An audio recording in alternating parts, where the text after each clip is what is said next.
네, 섹터 인사이트 시간입니다. 오늘 함께할 업종은요, 바로 반도체입니다. 앞서서도 살펴드렸다시피 SK하이닉스가 HBM4를 세계 최초로 양산 개발에 들어가면서 다시 한번 강한 매수세를 받았습니다. HB 시장에서 다시 한번 글로벌 경쟁력을 입증하고 있고요. 하이닉스에 더불어서 삼성전자 그리고 소부장단까지 최근에 강력한 흐름을 받아가고 있습니다. 반도체에 대한 전망 좀 깊이 들어봐 보도록 하겠습니다. 박유약 키움증권 수석연구위원 모셨습니다. 어서 오세요. 반갑습니다. 네, 안녕하십니까. 네, HBM 시장에서 SK하이닉스는 독보적이다 이런 평가가 많았는데 그거에 입증을 하듯 HBM4 역시 세계 최초로 양산에 들어갔습니다. 네. 삼성전자도 좀 기대를 해봐야 된다라는 평가가 있는데 연구원님께서는 어떻게 보십니까? 올해도 그랬지만 내년까지도 하이닉스가 업계 시장 점유율 1위는 계속 이어갈 걸로 좀 생각을 하고 있고요. 이거는 HBM3E도 그렇고 HBM4도 마찬가지로 지금 보고 있습니다. 다만 이제 삼성전자의 경우에는 작년부터 올해까지 해가지고 HBM3 시장에서 시장 점유율이 상당히 낮은 모습을 보였는데 HBM4 같은 경우에는 많은 문제점들이 지금 해결이 됐고 고객사 역시 그 삼성전자의 참전으로 인한 HBM의 이 수급 안정화를 원하고 있다고 지금 생각을 하고 있어서 내년도부터 판매되는 HBM4는 삼성전자의 점유율이 좀 올라갈 걸로 좀 판단 중입니다. HBM4에 관련해서는 그래도 이전보다는 삼성전자의 점유율이 올라갈 것이다. 하지만 하이닉스의 압도적인 1등은 좀 유지가 될 것이다 라고 말씀을 해주셨습니다. 올해 2분기 하이닉스가요. ESSD 매출 역시 크게 상승을 하면서 여기서도 삼성전자의 격차를 좀 줄여 나가고 있습니다. 그 배경에 대해서 설명을 해주실까요? ESSD가 최근에 이제 전방 수요가 좀 올라오고 있거든요. 네. 특히나 이제 미국 하이퍼스케일러라고 하는 아마존이나 메타, 마이크로소프트 이런 업체들의 이 SSD 수요가 회복이 되고 있는데 그 과정 속에서 이제 지난 2분기에 이제 SK 하이닉스 그리고 연결법인인 솔리다임이 ESSD 판매량을 이제 크게 올린 걸로 지금 보고 있습니다. 사실 이제 판매량 급등을 위해서 판가의 안정화라는 정책을 취한 걸로 보이긴 하지만 하이닉스가 일시적으로 이제 점유율 올라온 거에는 의심의 여지는 없고요. 다만 이게 이제 장기적으로 시장 점유율의 변동을 일으킬 만한 요인이냐 하면 그건 아니라고 보고요. 왜냐하면 이 저가 판매로 물량을 밀어낸 거라고 일단 판단 중이기 때문에 하반기 들어서 이제 수요가 올라오는 구간에 삼성전자를 비롯한 일본의 키옥샤 같은 업체들이 경쟁력이 상당히 좋거든요. 그래서 해당 업체들이 다시 판매를 시작을 하면 다시 점유율은 원복되지 않을까 이렇게 생각 중입니다. 네, 이런 가운데 미국 같은 경우에는 반도체와 관련해서 계속해서 새로운 규제와 정책을 좀 내놓고 있는 상황입니다. 미국이 새로운 제도를 도입을 했을 때 하이닉스와 삼성전자에게는 또 어떤 영향을 미칠지 중국과 관련해서 우리가 좀 풀어봐야 될 것 같아요. 네. 지금 최근에 이제 중국 공장으로의 장비 반입 금지나 이런 것들이 이제 다시 이제 변동이 되면서 정책적인 리스크가 발생이 됐는데요. 다행히 이제 국내 삼성전자 하이닉스가 보유하고 있는 이 중국 공장들은 작년 하반기부터 올해 상반기까지 상당량의 이제 공정 전환이라는 거를 미리 진행을 해놨습니다. 이게 어떤 의미냐면 앞으로 한 2년 정도 중국 내에 있는 해당 공장들이 가동되는 데는 큰 문제는 없을 거라고 일단 판단을 하고 있고요. 그래서 2년이라는 이 기간 동안 미국 정부와의 어떤 정치적 협약이나 어떤 변동이 생기기만 한다면 중국 내에 있는 공장을 운영하고 거기에서 제품 판매하는 데도 큰 무리는 없지 않을까 이렇게 생각하고 있습니다. 네, 이런 가운데 중국에서는요, 한국 반도체가 미국과의 규제 불확실성에 직면을 하면서 중국과 연합해야 된다 이런 목소리가 좀 커지고 있습니다. 중국 자체적으로만 봤을 때 반도체 기술이 지금 남다르게 좀 키워나가고 있지 않습니까? 중국 반도체 그리고 한국과 중국의 반도체 협력 가능성에 대해서는 어떻게 예상하십니까? 사실 이제 그 업체들끼리는 이미 중국과 많은 사업을 진행을 하고 있습니다. 국내에 있는 장비업체, 소재업체들 상당 부분이 중국 내외에 있는 반도체 제조업체들로 판매를 다 하고 있는 상황이고요. 그리고 중국 내에도 보면은 많은 장비업체들이 또 존재를 하고 있습니다. 에이맥이나 나우라 같은 상당히 기술력이 높은 업체들도 중국 내에 이미 존재를 하고 있기 때문에 국내 소부장 업체들 중에서는 이제 해당 장비 업체들과 부품 판매나 이제 소재 판매 이런 거에 대한 협약 가능성도 있다고 지금 생각을 하고 있습니다. 다만 국가 차원에서 뭔가 진행되는 거는 이제 약간 정치적인 이슈이기 때문에 기업들이 거기까지 뭐 관여는 할 수는 없잖아요. 그래서 저희가 지금 보고 있는 거는 중국이 하웨이라고 하는 전방 수요 그리고 알리바바라고 하는 클라우드 메이커들을 중심으로 해서 이 반도체 수요를 계속 좀 끌어올리고 있고 중국 내에 이제 장비 업체들이 많이 생성이 됐고 기술 경쟁력이 올라왔지만 그네들이 못하고 있는 것도 분명히 있기 때문에 국내 장비 부품 소재 업체들도 이 중국과 협약을 계속 키워나가면서 실적 성장을 이끌 걸로 지금 판단 중입니다. 국내 업체 중에서는 이제 원익 IPS나 테스 그리고 네. 뭐 HPSP 같은 장비 업체들이 중국 이 반도체 시장이 커질 때 수혜를 좀 볼 수 있고요. 소재 업체나 부품 업체 중에서는 뭐 한솔케미칼이나 솔브레인 그리고 TCK 같은 업체들도 중국의 이런 반도체 업종이 좋아질 때 같이 수혜를 받는 종목들이기도 합니다. 네, 중국 반도체 시장이 좋아질 때 국내 장비 소재 업체들의 수혜도 좀 기대가 된다라고 말씀을 해주셨고 반도체 하면 뭐 HBM 이야기를 빼둘 수가 없습니다. HBM 시장에 대해서 조금 더 깊이 있게 들어가 볼 텐데요. SK 하이닉스가 뭐 독보적인 자리에 있다, 독점을 하고 있다라는 평가가 많이 있습니다. 지금 많은 기업들이 이 주도권을 쟁탈하기 위해서 좀 적극적으로 움직이고 있는데 앞으로 뭐 가까운 미래 내년이 되겠죠. 공급 측면에서 내년 HBM 시장은 어떻게 예상하고 계십니까? 내년도에도 HBM의 공급량은 계속 늘어날 걸로 네. 좀 생각을 하고요. 왜냐하면은 이제 삼성전자나 하이닉스 마이크론 간에 이제 점유율 싸움이 일단 일어나야 될 거고 네. 점유율 경쟁이 일어날 경우에는 보통의 경우 시장 수요보다 많은 양의 공급량이 시장에 좀 풀려야 됩니다. 그래서 내년 1년 동안 삼성전자뿐만 아니라 하이닉스, 마이크론도 HBM과 관련된 이 장비 증설량을 계속 키울 걸로 생각하고 있고 거기에서 나오는 HBM의 총 생산량도 올해 대비 60% 중반 이상 커가면서 계속 고성장을 이어갈 걸로 좀 판단 중입니다. 네, 계속해서 고성장이 기대가 된다라고 말씀을 해주셨는데 여기서 중요한 거는 HBM 수요가 내년에도 계속해서 폭발적으로 증가할 것인가 시장은 이걸 가장 궁금해하고 네. 있는 것 같은데요.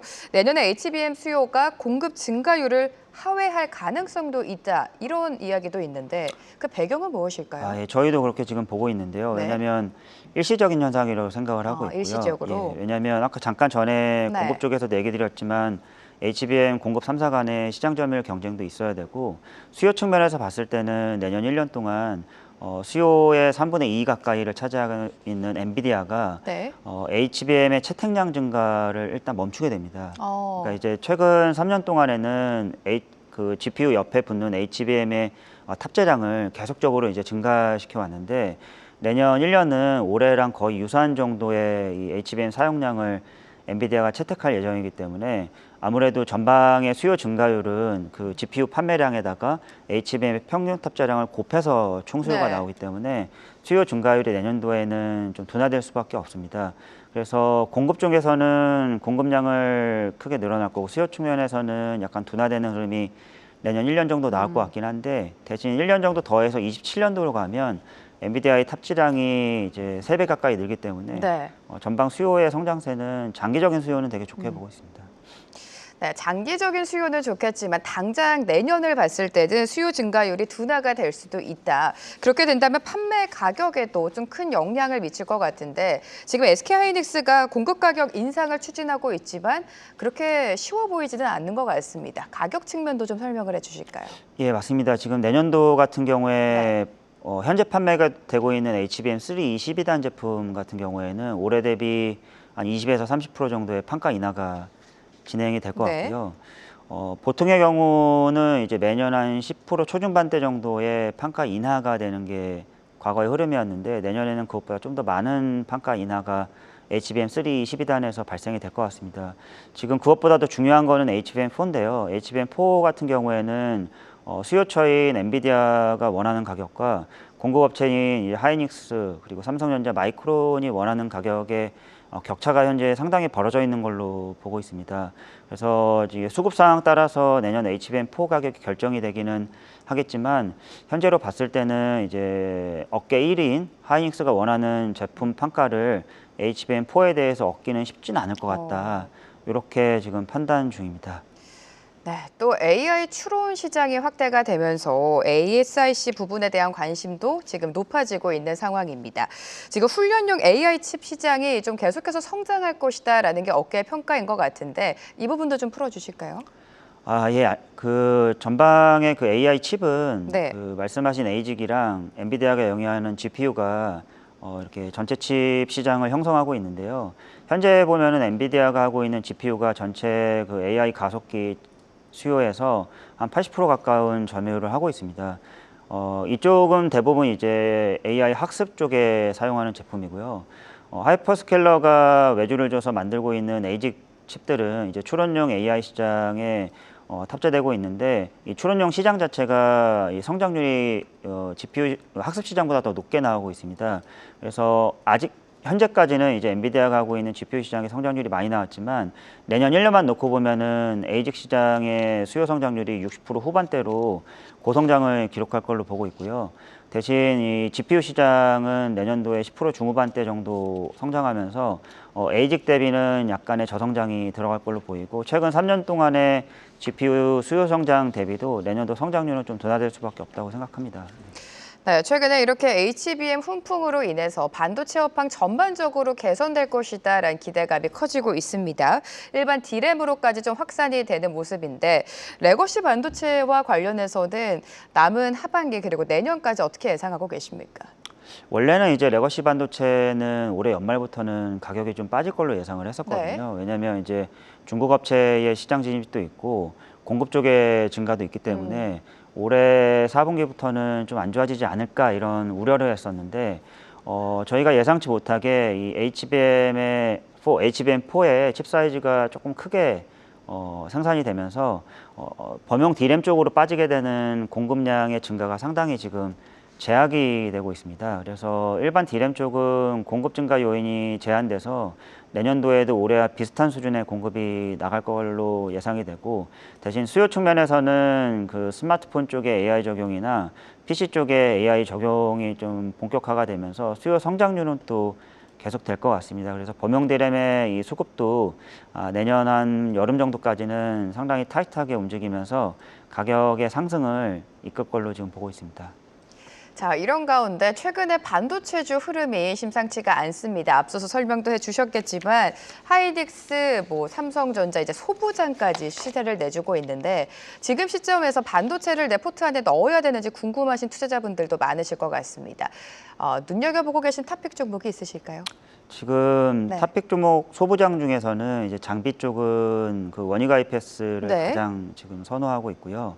소재 쪽에서는 지금 솔브레인이랑 그 TCK라는 업체를 이렇게 좋아하고 있습니다. 네, 원익 IPS랑 TCK를 언급해 주셨는데 각각의 호재라고 표현을 해야 될까요? 상승의 모멘텀은 어디에 있다고 보십니까? 원익 IPS 같은 네. 경우에는 아까 앞선에 얘기 드렸던 삼성전자의 HBM 시장 네. 점유율 상승과 직접적으로 연관이 있고요.